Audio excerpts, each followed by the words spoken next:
said it before and I'll say it again. It's very, very easy not to notice small change. Things that sort of incrementally and gradually get better over a large period of time. It's easy to take that stuff for granted. And there's nothing more long-term or gradual or incremental than Ben Johnson, who's been at West Ham since he was 7 years of age.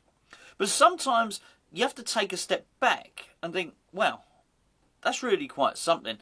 And I think it's important that we take a little bit of time and just appreciate exactly what we got in Ben Johnson, which has been an absolute triumph for the academy. I think also when you've got someone next to you like Declan Rice who's going to take all of that attention, particularly with somebody that as a young player gets into the first team and then goes on to win international caps and perform really, really well at major tournaments, it takes the limelight off of Ben Johnson. But I think even if you take Declan Rice out of the equation, someone like Ben Johnson coming through the academy is vindication, validation that the academy is doing well, but also it's a massive success story. To have two of them in there at the moment is really the cherry and the icing on the cake. It was only the other day, really, when I was doing a video with Gio, and I was talking about not knowing whether he was better at right back or better at left back. Now that's really impressive. That's a hell of a feather in his cap, really.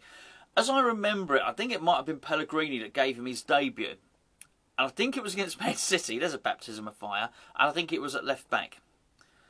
But the biggest testament that I can really give him, the biggest accolade, I think, is the fact that there was a point this season where he played at right back, and I felt he made the spot his own. I felt he brought a calmness to the role, and certainly for a period that he was playing at right back, there was a point where there was a statistic that said nobody dribbles past him, or there'd only been one successful dribble past him, and he played against good players during that period too. And then when we sort of found out that Soufal was coming back into the team, or Soufal was getting fit again, not just myself, but a lot of you guys as well, and Gio and a lot of us, I think we all sort of thought, well, I'm not sure Soufal gets back into the team. Now, again, this is the point about not noticing small change. That's massive. Because cast your mind back to when Soufal came in. Soufal came in, and by the end of that season, people were talking about Soufal in his first season, the end of his first season, being one of the best right-backs in the whole Premier League. People were scratching around thinking, okay, well, maybe Trent Alexander-Arnold, maybe Wan-Bissaka, probably not so much with the way Man United are playing at the moment. But there weren't loads of them. You get what I'm saying. People were looking around and seeing maybe 3 or 4 players, but he was in the argument. So you take that into account. You look at someone like Soufal, who was one of the best right-backs in the league, and I think it's safe to say one of West Ham's best signings in recent times, and you look at it and you think, well, then fast forward not very far at all, and we're saying, well, maybe Ben Johnson should keep that place. That is a massive, massive testament to how well he had played. The fact that we were even considering it. As it happened, if I remember it correctly, I think Johnson got COVID, didn't he? So, I mean, the decision was sort of made for us, or he picked up a little injury somewhere along the line. But it would have been interesting to see, and I certainly do remember for the first couple of games, when Soufal was ready, Moyes stuck with him. Moyes stuck with Johnson. It was the right thing to do. I actually remember Johnson cutting in when he played right back and scoring that lovely goal where he cut inside. And it forced Soufal to say, actually, I think I might need to start scoring goals. Another good attitude. We spoke about Vlasic the other day having a good attitude, saying, I've got to do better. It showed Soufal's attitude at that point. It said, oh, actually, if I want to get in ahead of Johnson, I've got to do better. But to come from the academy, to come through and then to be in the argument that you might be the first choice right back, I think is significant. Now we look at now, and it's a video that myself and Gio did, and I think it was probably the Norwich preview, which I'd imagine hopefully you've watched that by now. If not, it'll be up on the main channel. And I said in the Norwich preview when we recorded it, when did we record it? Early Monday morning. I said to Gio, I have a feeling Cresswell is going to be available for that game. And during that, myself and Gio both agreed that actually, even if Cresswell is, then actually Johnson should keep his place. Which is exactly the same thing as we were saying with Coufal. Now, I think the story is slightly different at left back. I don't think anybody is saying that Cresswell won't get back into the team. He will. And I also think that what you've got to place into context is quite how nervous, how very nervous, Masuaku made us. In many respects, when Johnson replaced Coufal, it was more of the same. It was a continuity. It was, okay, that's great. That's just another good player there. We didn't notice any difference in performance, really. Just one good player got swapped for another. Again, massive feather in his cap there for Johnson. I think when we had the Masuaku situation, Johnson came in, it was massive relief. It was just a case of, oh, right, okay, this is much better. We now have somebody in there who can defend and who's competent. And this goes back to what I was saying about, I don't know whether he's better as a right back or a left back.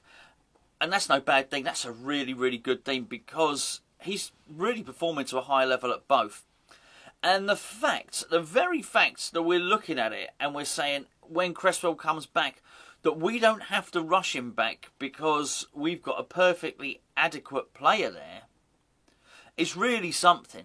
And this is what I mean. You look at that. Hold on, let's just look at that again. We've now got a player who, when our first choice right back and left back are out the team, that's fine. It's absolutely fine. We get a great level of performance. That's saving some serious money. I mean, it really is. Now, I don't know how that ends up as far as David Moyes' transfer targets are concerned, but it is a massive victory for the academy. And as far as David Moyes looking for other players to bring in, it gives him flexibility. And here's what I mean by this. Let's say he wanted a left back, but actually there aren't really any left backs, and the only value he can find is at right back. Well, he can go and buy a right back because Johnson can play at left back. You get what I'm saying, or vice versa. We've also got Ashby coming through, which is really good, and Longelo coming through, but they're not ready yet. And Moyes is not going, he's just not going to play them in Premier League games. And this is the point here. It's all very well us saying Ashby's got promise, Longelo's got promise. It doesn't. If David Moyes isn't going to play them, it really doesn't matter. It really doesn't matter at all. All that matters is somebody David Moyes trusts in Premier League games. And make no mistake about it, David Moyes trusts Ben Johnson. David Moyes trusts, and here's the thing, and I made this point in the player ratings. David Moyes trusts that when Ben Johnson goes out there, he's going to do exactly what he's asked him to do. So let's say West Ham play on the Saturday, but they train on the Monday, Tuesday, Wednesday, Thursday. They'll be doing drills, and David Moyes will be giving instructions to all the players. So let's say Johnson's playing at left back. He knows whatever instructions he's given him, Johnson's going to carry out during that game. You sort of get the impression with Masuaku that Masuaku's being drilled defensively throughout the game. That David Moyes is saying to Masuaku, okay, when we're in possession of the ball, you stand in this position on the pitch. When we lose the ball, I want you to revert back. I want you to stay in line with Diop. If the player gets too close, I want you to close them down. I want you to intercept. I bet he gives them a load of instructions, but just when it comes to match day, Arthur just wanders off and does his own. Let's that thing again. Arthur just wanders off and does his own thing. It must be frustrating for a manager. You can't build a tactical plan around that. But it's not just Johnson's solidity at that, right? It's not just his reliability. He's very, very good at what he does, and I think he is gradually adding an attacking aspect to his game. I say added it to his game, it's there. I've told the story a few times how he was in the Hong Kong Sevens tournament and he was one of the best attacking players there. It's there, he's trained at it, the technique is there. You saw that with the goal that in fact both goals that he scored, the one this season and the one, his first goal he scored against Brighton, where he actually, you know, they mirrored each other, but they were on different feet. One was on the right-footed shot, one was a left-footed shot, which again is a massive string to his bow there. The technique is there, you can see that. It's just him having the confidence to bring it out, and the more he plays, the more confident he is. I don't ever think he's going to be Aaron Cresswell in terms of that massive whipped delivery. But you may well find that come the end of his career, or when he gets into his mid-20s, he's a slightly more rounded player than Cresswell is, and certainly be a more robust defender. Is he going to be at a point where he's one of the top assist getters in the Premier League as Cresswell has been on occasion? No, I'm not so sure. But that's okay because he has other quality as well, and I still think he will expand his game. So I just really thought it was worthy of noting because, as I say, you sort of almost don't notice it. He's the type of player you can take for granted that he's just being there. Oh, that's all right. You know, Ben Johnson's there. That's fine. That's great.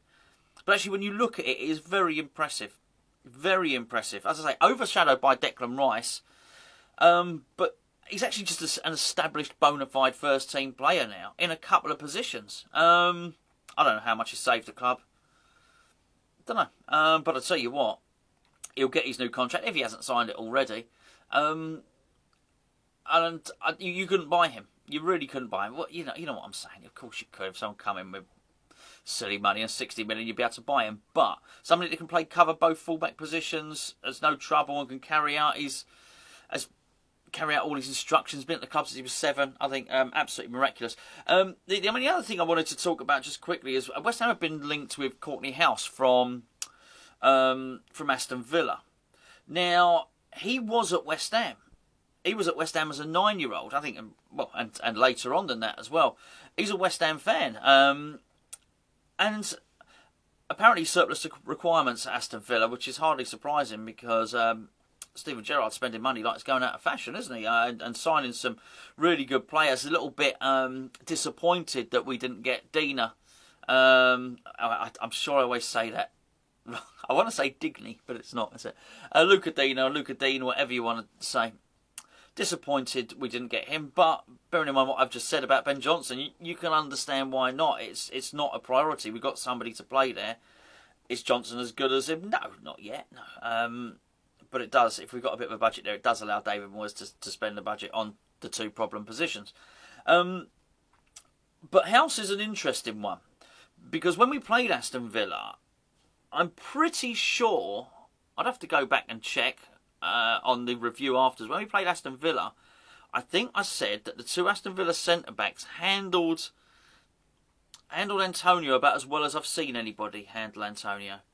I thought it very, very robust, certainly for a large period of game. Now, apparently Moyes is interested, and him coming back to West Ham would be an interesting one. I don't know if it's the case. I don't know if there's any validity to the story at all. Just don't know. But I did think it was an interesting one. And clearly, if Steven Gerrard wants to get rid of him, then fair enough. The other thing that was slightly disappointing, I think, was Basuma, Satsuma. I would have loved Basuma playing alongside Zuma. There would have been a lot of Satsuma for everyone. That's to be fair.